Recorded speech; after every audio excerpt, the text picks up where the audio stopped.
Here you can see I have the gas tank out. I cleaned it out and I fished out the broken fuel sending unit that was down in there, and that was not easy.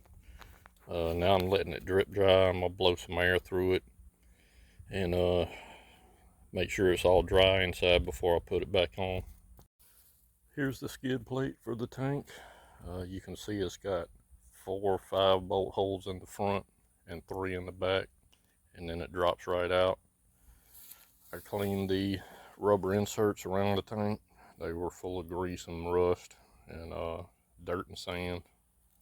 You unhook these 2 hoses right here. I found this is the easiest way to get these out of the way to drop the tank. This jack was a lifesaver. I borrowed it from my neighbor.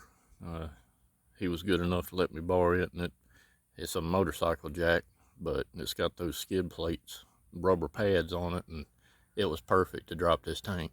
Of course, I got as much gas as I could out of it before I dropped it. Actually, there's 6 bolts on the front. That middle one, for some reason, had to be clearanced for something to clear under there.